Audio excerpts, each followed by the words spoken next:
नमस्कार दोस्तों, मैं वैभव अंशराज आपका स्वागत करता हूं तक्षशिला ट्यूटोरियल के ऑनलाइन चैनल पे।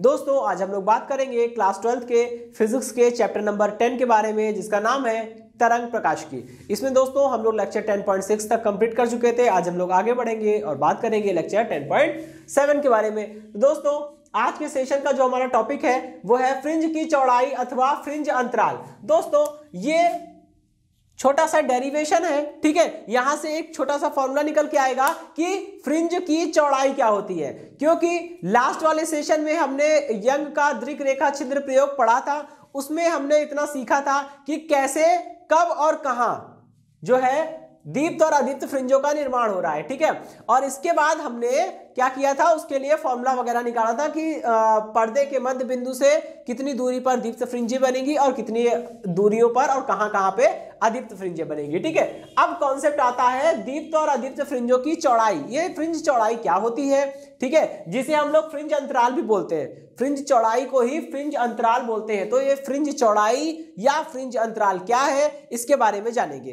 क्योंकि इस पे डायरेक्ट क्वेश्चन आते हैं, ठीक है। चलिए, तो दोस्तों यहाँ पे आप देख पा रहे होंगे, यहाँ मैंने आपको कुछ पट्टियां बनाई हुई है। जैसे ये देखिए, ये पूरी एक पट्टी है, ठीक है। इसी तरह से ये एक पट्टी है, ये भी एक पट्टी है। हमने क्या किया है, कुछ पट्टियों पे मैंने शेड कर दिया है, ठीक है, लाइनें खींच दी है, काले रंग से लाइनें खींच दी है। तो जितने पट्टियों को हमने शेड किया है, काले काले रंग से लाइनें खींची हुई है, वो सारी पट्टियां किसको दर्शा रही हैं, अदीप्त फ्रिंज को दर्शा रही हैं। अदीप्त फ्रिंजों में प्रकाश की तीव्रता आपको कम मालूम होगी, ठीक है।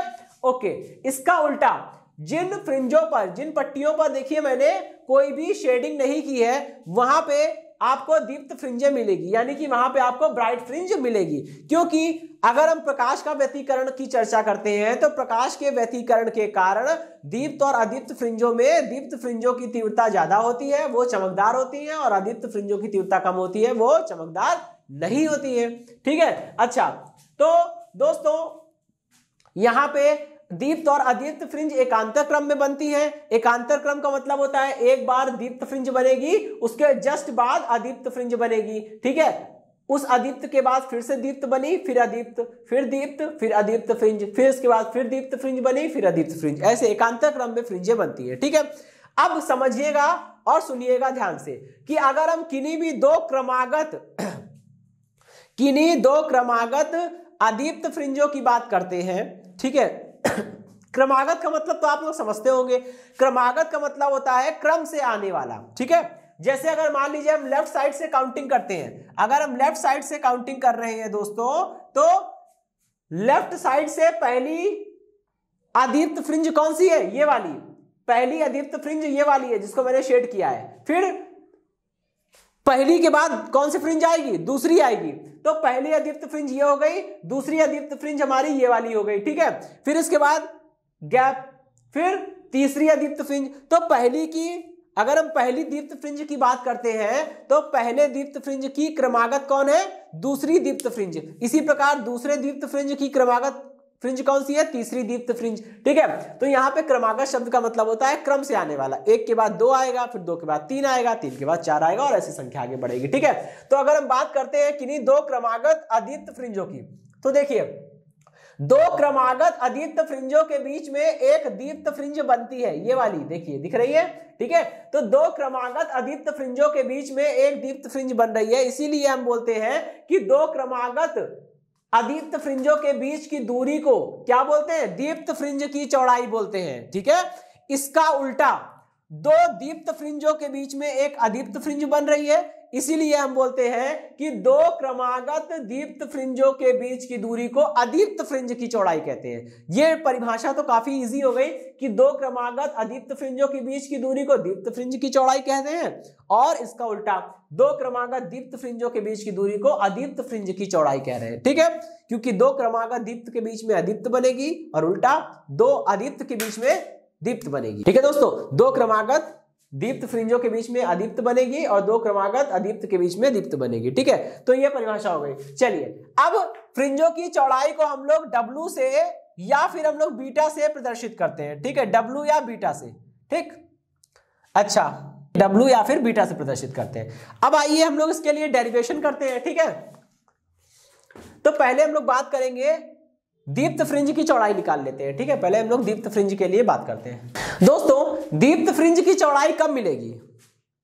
दीप्त फ्रिंज मिलेगी कब? दीप्त फ्रिंज तब मिलेगी जब आप दो क्रमागत अदीप्त फ्रिंजों को लो। तो हमने क्या किया है, दो क्रमागत अदीप्त फ्रिंजों की बात कर रहे हैं। तो हमने पहले लिखा है कि एनवी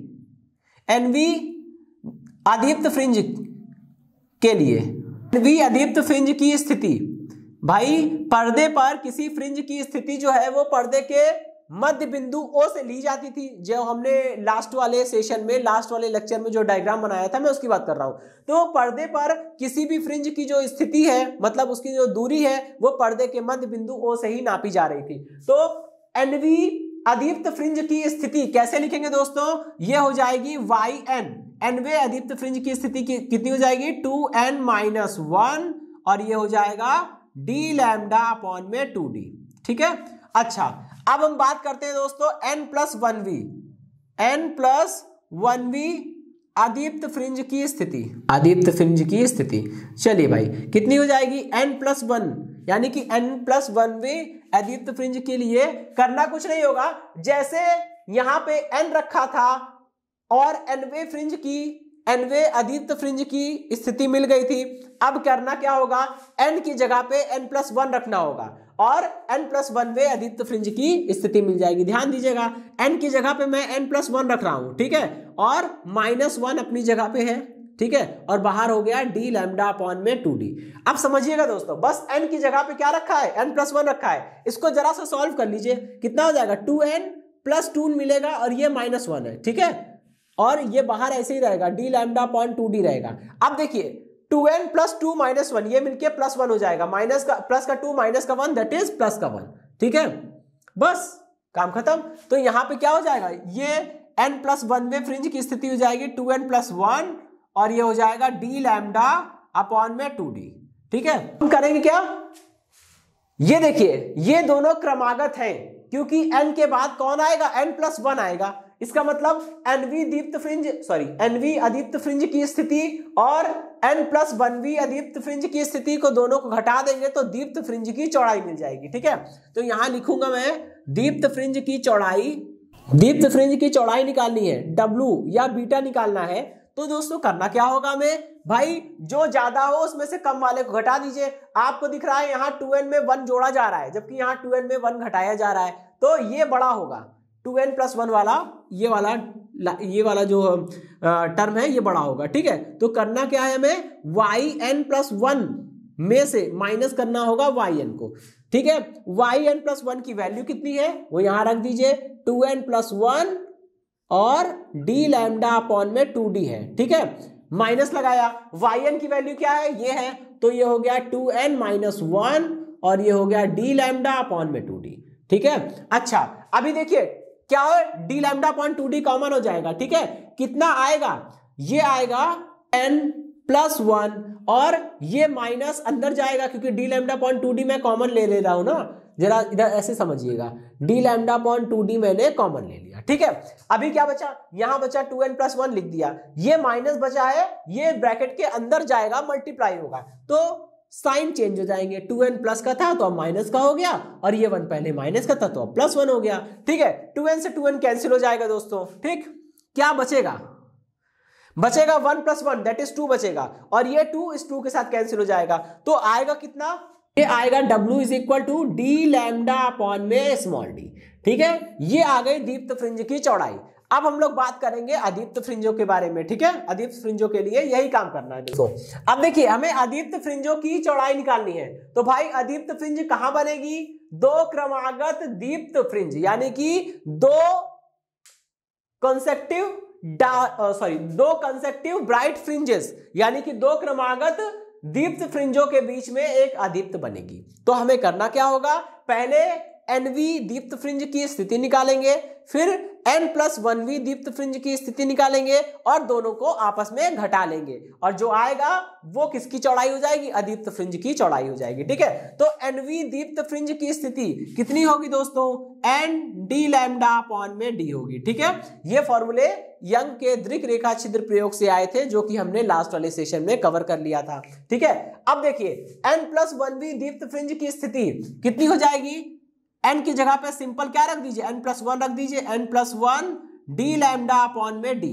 ठीक है, चलिए अभी करना क्या है भाई, एनवी दीप्त फ्रिंज और n+1वीं दीप्त फ्रिंज को आपस में सब्ट्रैक्ट करेंगे, घटाएंगे तो अदीप्त फ्रिंजों की चौड़ाई मिलेगी। ठीक है, तो दीप्त फ्रिंज की चौड़ाई, अदीप्त फ्रिंज की चौड़ाई यानी कि W कैसे मिलेगा, ये आपको मिलेगा yn+1 माइनस yn करने पर। ठीक है, और yn+1 की वैल्यू कितनी है, n+1 और ये हो जाएगा डी लैम्डा अपॉन में स्मॉल डी, माइनस yn की वैल्यू कितनी है, n डी लैम्डा अपॉन में स्मॉल डी। आइए इसको सॉल्व करते हैं और ये W की वैल्यू कितनी आ जाएगी, W इज इक्वल टू, यहाँ ब्रैकेट में पहले तो D lambda upon D common ले लिया क्योंकि दोनों के पास है तो कॉमन निकाल लिया, कैलकुलेशन इजी हो जाएगी। अब यहां से D lambda upon D common चला गया, क्या बचेगा, केवल n+1 वाला पोर्शन बचेगा, तो n+1 यहां से डी लैम्डा अपॉन डी बाहर चला गया, केवल n बचेगा, माइनस में n। अब समझिएगा ये n+1 माइनस में n बचा, n से n कैंसिल भी हो जाएगा। ठीक है, और कैंसिल हो जाने के बाद बचेगा क्या, यहां से देखिए केवल 1 बचेगा और 1 का मल्टीप्लाई इसमें होगा तो W इज इक्वल टू कितना आ जाएगा, डी लैम्डा अपॉन में डी।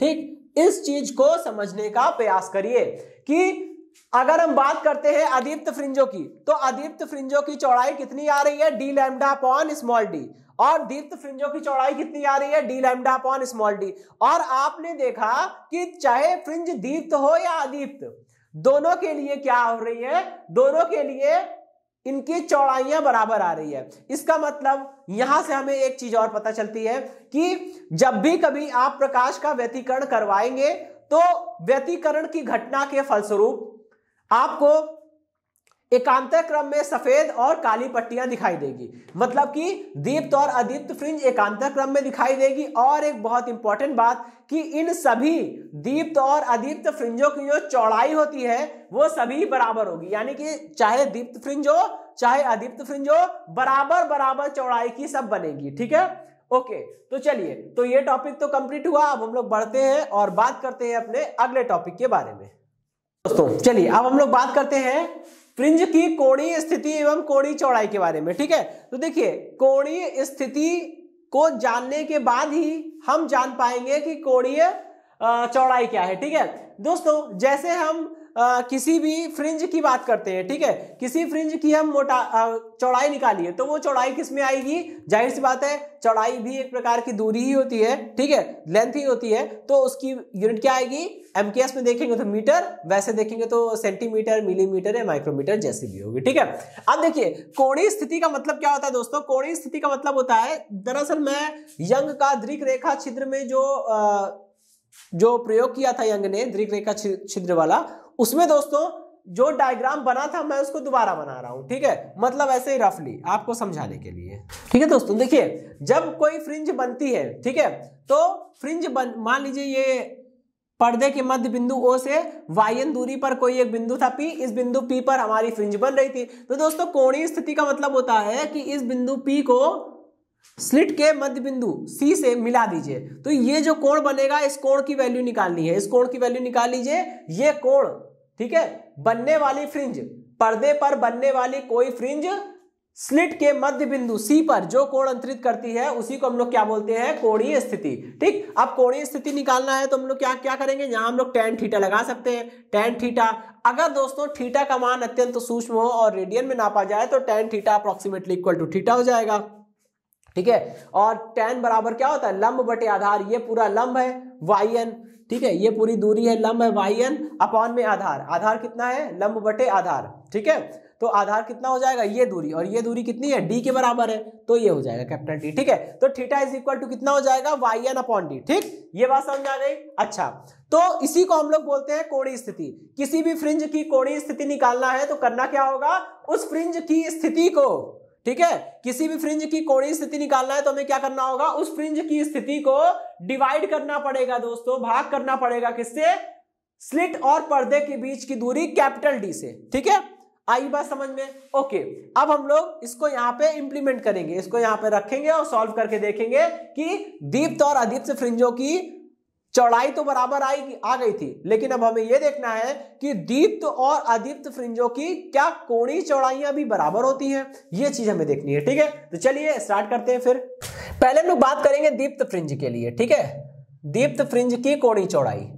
भाई सीधी सी बात है, दीप्त फ्रिंज कहां बनेगी? दो अदीप्त फ्रिंजों के बीच में। तो सबसे पहले हम दो अदीप्त फ्रिंजों की बात करेंगे। ठीक है दोस्तों, कोणीय स्थिति को हम लोग किससे लिखते हैं? थीटा से लिखते हैं। और एनवी फ्रिंज की बात हो रही है तो theta n is equal to कितना हो जाएगा? ये हो जाएगा वाई एन अपॉन में डी। और दोस्तों वाई एन कितना होता है अदीप्त फ्रिंज के लिए? वाई एन होता है 2n-1 और ये हो जाता है डी लैम्डा अपॉन डी। ठीक है, अगले स्टेप में क्या होगा? अगले स्टेप में वाई एन अपॉन डी, दोनों तरफ पक्षों में डी से भाग कर दीजिए, कितना हो जाएगा? 2n-1 लैम्डा अपॉन में डी। ठीक है, तो यहाँ पे इसकी वैल्यू कितनी आ जाएगी? 2n-1 और ये हो जाएगा लैम्डा अपॉन डी। ठीक है, चलिए ये तो थीटा एन की बात हो गई। ठीक, इसी प्रकार हम n+1v अदीप्त फ्रिंज की बात कर सकते हैं। ठीक है, n+1v अदीप्त फ्रिंज की कोणीय स्थिति कैसे निकालेंगे दोस्तों? ये हो जाएगा theta n is equal to theta n+1, क्योंकि यहाँ पे हम बात कर रहे हैं n+1v फ्रिंज की, तो theta n+1 is equal to y n+1 divided by d. और ये कितना हो जाएगा दोस्तों? n+1v अदीप्त फ्रिंज की अगर हम बात करें तो करना क्या होगा? yn बराबर तो कितना होता है दोस्तों? 2n-1।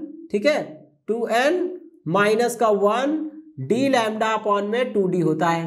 ठीक है, अपॉन में 2d भी होगा। ठीक है, वैसे ही तो अगर हम yn+1 की बात करते हैं तो करना कुछ नहीं है, बस n की जगह पे n+1 रखना है, जैसे हमने लास्ट वाले टॉपिक में किया था। तो कितना आ जाएगा? 2n+1 आ जाएगा। ठीक है, 2n+1 डी लैम्डा अपॉन में 2d। अगले स्टेप में क्या होगा? दोनों पक्षों में कैपिटल डी से भाग कर दीजिए, yn+1 अपॉन में capital D is equal to 2n+1, ये हो जाएगा लैम्डा अपॉन 2d। ठीक है, यहां पर रख दीजिए, कितना हो जाएगा? 2n+1। ठीक है, लैम्डा अपॉन में 2d। चलिए भाई, अब दोस्तों में करना क्या है? दीप्त फ्रिंज की कोणीय चौड़ाई निकालनी है। ठीक है, फ्रिंज की कोणीय चौड़ाई निकालनी है। कैसे निकालेंगे? W या beta is equal to theta n+1, क्योंकि दोस्तों जो ज्यादा वैल्यू होगी उसमें से कम वाले को घटाना है। भाई n+1v अदीप्त फ्रिंज की स्थिति ज्यादा है, वो ज्यादा दूर बनेगी, और n+1v अदीप्त फ्रिंज जो है वो उसकी तुलना में पहले बन जाएगी। तो जो ज्यादा वैल्यू होगी उसमें से कम वाले को घटाना है। थीटा n+1 में से थीटा n को माइनस करिए, और दोस्तों यहाँ पे वैल्यू देखिए कितनी है, सबकी वैल्यूज रख दीजिए। ये है 2n+1, ये है डी लैम्डा अपॉन में 2d। माइनस करेंगे, थीटा n की वैल्यू ये रखी है 2n-1, और ये हो जाएगा, सॉरी डी नहीं होगा यहाँ पे। ठीक है, लैम्डा अपॉन में 2d। अगले स्टेप में यहाँ पे डी नहीं होगा। ठीक है, अगले स्टेप में क्या होगा? लैम्डा अपॉन 2d दोनों साइड से कॉमन ले लेंगे। ठीक है, दोनों साइड से दोस्तों लैम्डा अपॉन 2d कॉमन लेंगे तो बचेगा क्या? यहाँ बचेगा 2n+1, ये हो गया, बीच में माइनस लगा है, इधर बचेगा 2n-1। जब आप इस ब्रैकेट को ओपन करेंगे दोस्तों तो देखिए होगा क्या? ये वाला माइनस अंदर मल्टीप्लाई हो जाएगा, तो 2n- का हो जाएगा और 1 हमारा प्लस का हो जाएगा। अब देखिए 2n से 2n कटा, कैंसिल हुआ, कितना बचा? यहां बचेगा w इज इक्वल टू 1 + 1 2 होगा, इस वाले 2 से कट जाएगा, तो w कह रहा हूं, इसे हम लोग थीटा ही लिखेंगे। ठीक है, ये कोणीय चौड़ाई है थीटा इज इक्वल टू कितना मिलेगा? ये आपको मिल जाएगा, है ना, यहाँ पे थीटा लिख दीजिए। ठीक है, थीटा आपको कैसे मिलेगा? वो आपको मिल जाएगा, ये 2 से 2 कैंसिल हो जाएगा ना, यहाँ पे 1 + 1 2 मल्टीप्लाई में है, 2 डिवाइड में कैंसिल हो जाएगा, ये आएगा लैम्डा अपॉन डी। ठीक है, तो दोस्तों ये तो हो गई दीप्त फ्रिंज की कोणीय चौड़ाई। इसी प्रकार हम क्या करेंगे? अदीप्त फ्रिंज की कोणीय चौड़ाई निकालेंगे। ठीक है दोस्तों, अदीप्त फ्रिंज कहां बनेगी? एक अदीप्त फ्रिंज जो है वो दो दीप्त फ्रिंजों के बीच में बनेगी। तो हमें करना क्या होगा? एनवी दीप्त फ्रिंज की कोणीय स्थिति निकालेंगे और n+1v दीप्त फ्रिंज की कोणीय स्थिति निकालेंगे, और दोनों को क्या करेंगे? सब्ट्रैक्ट करेंगे। जब आप दोनों को माइनस करोगे तो आपको उसकी स्थिति मिल जाएगी। ठीक है, चलिए क्या करना है? यहाँ पे वैल्यू रख दीजिए, yn की जगह रखेंगे डी लैम्डा अपॉन डी। भाई एनवी दीप्त फ्रिंज की स्थिति क्या होती है? डी लैम्डा अपॉन में small d, n d lambda upon small d. ठीक है, क्या करेंगे? यहां से yn अपॉन में d is equal to n lambda upon में डी। ठीक है, तो यहां पे रख दीजिए, ये कितना हो जाएगा दोस्तों? ये हो जाएगा एन लैम्डा अपॉन में स्मॉल डी। ठीक है, अच्छा अभी हम लोग बात करते हैं n+1v दीप्त फ्रिंज के बारे में।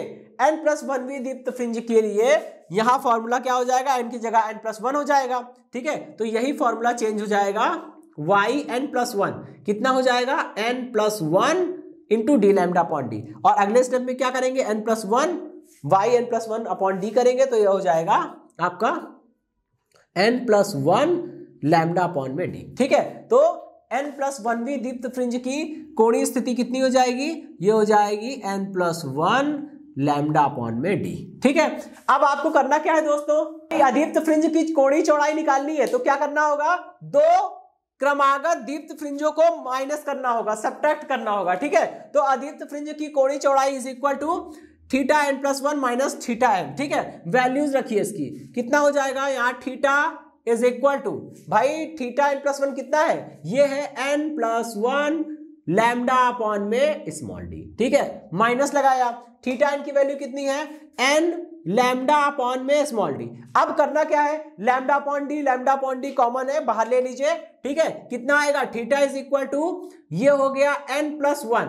ठीक है, फिर आपने यहां पे लगाया माइनस, ये हो गया n, और लैम्डा अपॉन डी जो है वो बाहर हो गया है। ठीक है, अब आप करोगे क्या, इसमें आपको करना है थीटा इज इक्वल टू, यहां पे n कॉमन ले लीजिए। जब आप n कॉमन लेंगे तो n कॉमन कह रहा हूं, ये ब्रैकेट को हटा देंगे। ठीक है, n+1 माइनस n बचा, और बाहर जो हमने कॉमन लिया था वो क्या है, लैम्डा अपॉन डी है।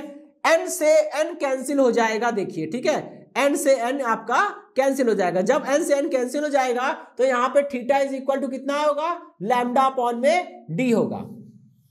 बस बात खत्म। ठीक है, इतना है। तो यहां पे आप देख रहे हैं कि दीप्त फ्रिंज हो चाहे अदीप्त फ्रिंज हो, दोनों की चौड़ाइयां बराबर आई थी, कितनी, डी लैम्डा अपॉन डी। ठीक है, capital D lambda upon small D. और दोनों फ्रिंजों के लिए कोणीय चौड़ाइयां भी बराबर आई हैं। कितनी होती है कोणीय चौड़ाई, लैम्डा अपॉन स्मॉल डी। ठीक है, चलिए, तो अब ये दोनों टॉपिक समाप्त हुए, कोणीय चौड़ाई और फ्रिंज की चौड़ाई, इन दोनों पे बेस्ड न्यूमेरिकल आते हैं। ठीक है, जो कि हमने कवर कर लिया है। अब हम लोग दोस्तों लास्ट टॉपिक पे चलेंगे, एक छोटा सा टॉपिक है, उसमें हम लोग ये पढ़ेंगे कि व्यतिकरण को होने के लिए या व्यतिकरण की घटना के लिए आवश्यक शर्तें क्या क्या है, कौन कौन सी शर्त होनी चाहिए, मतलब क्या क्या होना चाहिए कि व्यतिकरण होगा। ठीक है, चलिए दोस्तों, अब हम लोग बात करेंगे अपने नेक्स्ट टॉपिक के बारे में, यानी कि व्यतिकरण के लिए आवश्यक शर्तें। ठीक है, तो देखिए, व्यतिकरण होने के लिए कुछ घटना, मतलब कुछ कंडीशंस है, कुछ स्थितियां हैं, वो होनी ही चाहिए। अगर वैसा नहीं हुआ है तो व्यतिकरण नहीं हो सकता। उसमें सबसे इंपॉर्टेंट जो पहला पॉइंट है वो ये है कि प्रकाश स्रोतों का कला संबद्ध होना चाहिए। ठीक है, कला संबद्ध प्रकाश स्रोत होने चाहिए। अगर प्रकाश स्रोत कला संबद्ध नहीं हुए तो प्रॉब्लम होगी। ठीक है, चलिए अब हम लोग बात करते हैं सेकंड पॉइंट के बारे में। ठीक, सेकंड पॉइंट हमारा क्या है कि जो प्रकाश तरंगे व्यतिकरण कर रही हैं, ठीक है, या अगर मैं प्रकाश तरंगों को नहीं ले रहा हूं, व्यतिकरण जो है बाकी किसी तरंग में हो रहा है, तो उन तरंगों के लिए भी कि आवृत्तियां दोनों बराबर होनी चाहिए। ठीक है, आवृत्ति बराबर होनी चाहिए। ठीक है, आवृत्तियां बराबर होनी चाहिए। तीसरा पॉइंट है कि उनके आयाम लगभग बराबर होनी चाहिए। ठीक है, आयाम लगभग बराबर होनी चाहिए। ठीक है, चलिए अब हम लोग पढ़ते हैं फोर्थ पॉइंट। फोर्थ पॉइंट दोस्तों ये कहता है कि प्रकाश तरंगों की बात करें अगर हम लोग, ठीक है, तो प्रकाश तरंगे एक ही दिशा में संचरित होनी चाहिए। ठीक है, समान दिशा में या एक ही दिशा में संचरण होना चाहिए।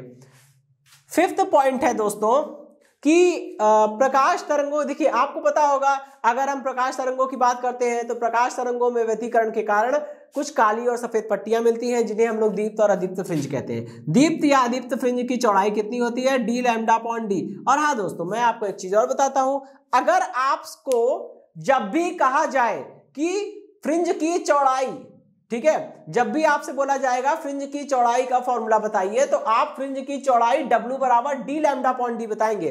कोणीय चौड़ाई तब तक नहीं बोलेंगे जब तक आपसे कहा ना जाए कि फ्रिंज की कोणीय चौड़ाई का सूत्र बताओ। ठीक है, जब आपसे कहा जाएगा कि फ्रिंज की कोणीय चौड़ाई का सूत्र बताइए, तब आप बताएंगे कि theta is equal to lambda upon small d. ठीक है, अच्छा, तो अगर हम बात करते हैं कि फ्रिंज की चौड़ाई, दोस्तों अगर फ्रिंज काफी पतली पतली बनेगी तो आप उसे क्या करेंगे, मेजर नहीं कर पाएंगे। और आप जब फ्रिंज को मेजर नहीं कर पाएंगे तो फायदा क्या, ठीक है। तो इसलिए ये अति आवश्यक है कि हम फ्रिंजों को अच्छी तरह से देख पाए। इसके लिए बहुत जरूरी है कि फ्रिंज की चौड़ाई का मान ज्यादा होना चाहिए। डब्ल्यू का मान ज्यादा तभी होगा, देखिए लैम्डा को तो आप चेंज कर नहीं सकते हो, क्यों, लैम्डा को आप चेंज नहीं कर सकते हो क्योंकि प्रकाश जो आपने प्रयुक्त किया है उसकी तरंगदैर्ध्य को हम भला कैसे बदल सकते हैं, ठीक है, तो उसको छोड़ दीजिए। लेकिन दोस्तों डी को तो आप चेंज कर सकते हो। अगर आप डी को बढ़ाओगे तो डब्ल्यू बढ़ेगा, उल्टा अगर आप स्मॉल डी को घटाओगे तो भी डब्ल्यू बढ़ेगा, ठीक है। कैपिटल डी क्या होता था, कैपिटल डी स्लिट S1 और S2 से पर्दे के बीच की दूरी होती थी। इसीलिए कहते हैं कि अच्छा व्यतिकरण प्रतिरूप प्राप्त करने के लिए अगर आप चाहते हो कि फ्रिंजेस आपकी बढ़िया बने, अच्छी बने, तो इसके लिए यह अति आवश्यक है कि कैपिटल डी का मान ज्यादा होना चाहिए। कैपिटल डी क्या होता है, स्लिट S1 S2 से पर्दे के बीच की दूरी ज्यादा होनी चाहिए। ये दूरी डी जितनी ज्यादा होगी उतना ज्यादा डब्ल्यू का मान होगा और फ्रिंजों की चौड़ाई उतनी अच्छी, उतनी ज्यादा चौड़ी फ्रिंज बनेगी और साफ साफ दिखाई देगी आपको, ठीक है। चलिए अब स्मॉल डी का कम होना आवश्यक है। स्मॉल डी क्या होता है, स्लिट S1 और S2 के बीच की दूरी। अगर आपके दोनों प्रकाश स्रोत S1 और S2 जो दो स्लिट है, अगर उनके बीच की दूरी कम होगी, ठीक है, अगर दोनों स्लिट के बीच की दूरी कम होगी तो भी बनने वाली फ्रिंज जो है वो ज्यादा चौड़ी आपको दिखाई देगी, ठीक है। तो फिफ्थ वाले पॉइंट में है कि डी का मान ज्यादा होना चाहिए और स्मॉल डी का मान कम होना चाहिए, तभी तो आपको चौड़ी फ्रिंजें मिलेगी और आप उसे अच्छी तरह से ऑब्जर्व कर पाएंगे। लास्ट पॉइंट जो है वो भी इंपॉर्टेंट है, पांचवा पॉइंट इंपॉर्टेंट है और छठा पॉइंट भी इंपॉर्टेंट है और पहला वाला पॉइंट भी इंपॉर्टेंट है कि कला संबंध तो होना ही चाहिए, ठीक है। लास्ट वाले पॉइंट में ये बोला जाता है कि आपके जो प्रकाश स्रोत थे S1 S2 जिसे आपने स्लिट बोला था, ठीक है, ये दोनों प्रकाश स्रोत अत्यंत संकीर्ण होने चाहिए, एकदम महीन होने चाहिए। ये दोनों प्रकाश स्रोत जो छिद्र बने हैं S1 S2 इनको अत्यंत सूक्ष्म होना चाहिए, अत्यंत संकीर्ण यानी कि अत्यंत पतला होना चाहिए। पतला इसलिए कह रहे हैं क्योंकि पतला करने से होगा क्या कि जो फ्रिंजेस बनेगी वो फ्रिंजेस आपस में ओवरलैप नहीं करेगी, क्योंकि अगर फ्रिंजेस ओवरलैप करना शुरू हो गई मतलब सफेद फ्रिंज यानी कि दीप्त फ्रिंज और अदीप्त फ्रिंज दोनों ओवरलैप करना शुरू हो गई तो दीप्त फ्रिंज अदीप्त फ्रिंज को या अदीप्त फ्रिंज दीप्त फ्रिंज को मिटा देगी और आपको बिल्कुल एक समान रूप से प्रकाश फैला हुआ दिखाई देगा, कोई फ्रिंजेस नहीं दिखाई देगी। तो फ्रिंज जिसको हम देख रहे थे फ्रिंज ही गायब हो जाएगी अगर S1 S2 की मोटाई ज्यादा हुई तो, ठीक है। तो लास्ट पॉइंट ये है कि S1 S2 कैसे होने चाहिए, संकीर्ण होने चाहिए, ठीक है। संकीर्ण का मतलब होता है पतले होने चाहिए, महीन होने चाहिए, ठीक है, संकीर्ण होने चाहिए, ठीक है, इतना तो तय हो गया। अच्छा अब हम लोग बात करेंगे दोस्तों, ये तो पूरा हो गया, ठीक है। अब ये टॉपिक यहाँ पे खत्म हुआ और ये सेशन एंड होता है, ठीक है दोस्तों। नेक्स्ट सेशन में हम लोग क्या करेंगे, व्यतिकरण के कुछ न्यूमेरिकल देखेंगे और फिर उसके बाद ये व्यतिकरण वाला पूरा टॉपिक हमारा कंप्लीट हो जाएगा, ठीक है दोस्तों। व्यतिकरण इंपॉर्टेंट है क्योंकि एग्जाम में इसमें कुछ ना कुछ तो मिलेगा, थ्योरी, डेरिवेशन या न्यूमेरिकल में से कुछ ना कुछ जरूर आएगा, ठीक है दोस्तों। तो ये सेशन समाप्त होता है दोस्तों। इस सेशन से जुड़े नोट्स प्राप्त करने के लिए डिस्क्रिप्शन में दिए गए लिंक पर जाके क्लिक कीजिए। ओके दोस्तों, आज के सेशन में इतना ही, मिलता हूं नेक्स्ट सेशन में।